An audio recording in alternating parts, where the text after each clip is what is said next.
I find this interesting given that I recently spoke to him. And again, this podcast isn't about that necessarily. It just happened to work this way. And I think it's fascinating, which is, of course, we're not alone. There are definitely extraterrestrials and we will find them. And that is where we need to think of in terms of humanity's future.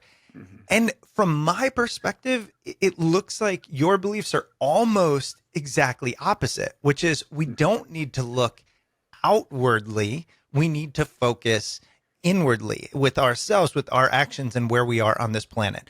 I don't want to put words in your mouth, so I just rather ask you, do you believe or do you feel that your beliefs and Avi's are almost diametrically opposed? Yes, and I Okay. think you said it very clearly. The question of life, right? First of all, let's talk a little bit about life because I think that is an absolutely fascinating conversation. Just Yeah. that one. I mean, people take it for granted, right? That we live in this planet, that we are alive, that we can think, that we can ask big questions about existence, that we can construct a scientific narrative that tries to make sense of who we are and where we exist. But the point is that we shouldn't be taking any of this for granted. And my book really is an exploration of, okay, how did we get here? How come we became suddenly the owners of the natural world and the planetary, bosses, from being descendants of a bacterium that existed 3 billion years ago? How come we created this story of who we are? And Mhm. is this the right story to be thinking about?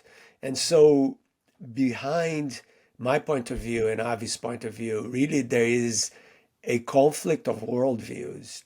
And the idea is the following, and I go over the whole thing in the Dawn of a Mindful Universe. So it's all there, but very basically the idea is this, right? So from the beginning, let's go back a long time ago before agrarian civilization. So we've been around, we meaning Homo sapiens, our species, we've been around for about 300,000 years, give or take. Mhm. Of these 300,000 years, 95% of the time, we're just bands of nomads, like hunter-gathering societies, small communities, moving around, getting what they could, hunting to survive. And from those cultures, came this connection with the natural world that was magical. The world was a mystery, and because of that, the way these people created a relationship with this mystery of existence was by saying, there are gods everywhere, there are spirits everywhere, the mountains, the rivers, the forest, the volcano, the winds, the storms, all of that is controlled by forces beyond our understanding. And these people had a very deep respect to the land that they thought was sacred. And this is precisely the same kind of attitude that, and really worldview, that indigenous cultures across the planet have had for thousands of years.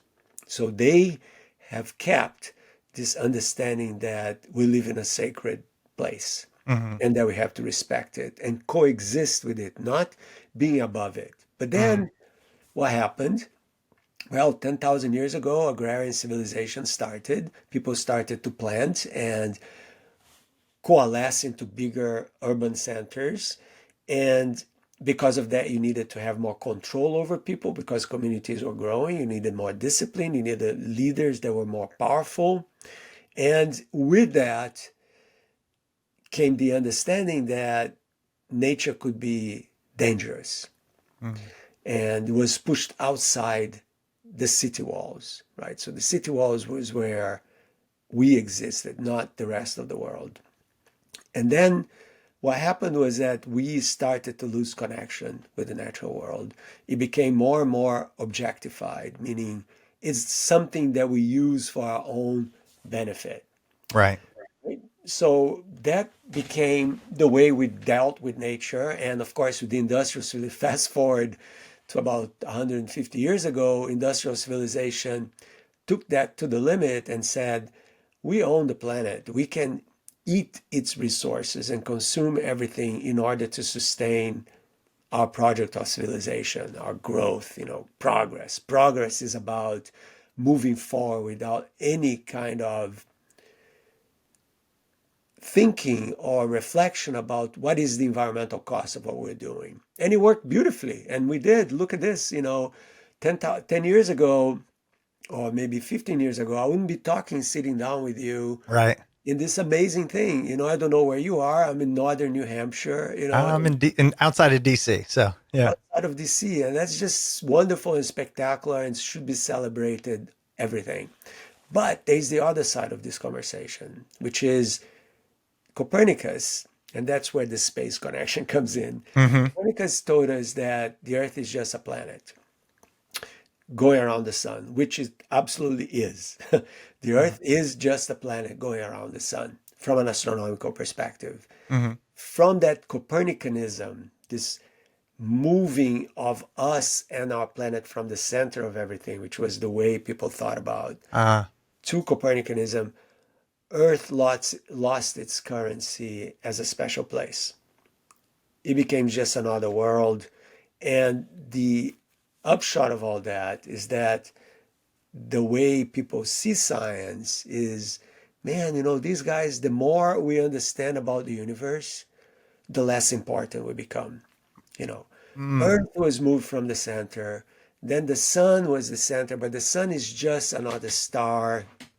And there are billions of stars in our galaxy. And the galaxy, as we move on to the 20th century, hey, it's not just this galaxy. There are hundreds of billions of galaxies out there, and the right. universe is expanding. And even the stuff we're made of, the atoms that we're made of, is not important because really the universe is controlled by these things called dark matter and dark energy. And so we are basically nothing, right? We're not important. Right. And we trivialized our planet and the very fundamental fact that life exists here. So back to Avi, Yeah. the idea is sometimes even called the principle of mediocrity in astronomy, which is the notion that our planet is not important. And because of that, there'll be many other Earths out there or Earth-like worlds because there are so many. Come on, just our galaxy has over 1 trillion. 1 trillion is a 1 with 12 zeros Wow. planets. And then we have the moons. Jupiter has more than 70 moons. I mean, it's a lot of place, right? A lot of worlds. Each of these worlds is different. And so you say, hey, there are all these planets, all these Earths. Why should our planet be so special? There Mm, should be life. So Copernicanism was extrapolated to go from a statement about astronomy, yes, we move around the sun, for sure, to a statement about the mediocrity of Earth as a planet in this big scheme of things, meaning there'll be many other Earths out there, and because of that, there'll be other worlds with life. mm, That is, and because of that, there'll be civilizations, and civilizations will travel and may visit us. That's the Avi Loeb, and not just him, but a lot of other people's perspective. sure. So my perspective is exactly the opposite.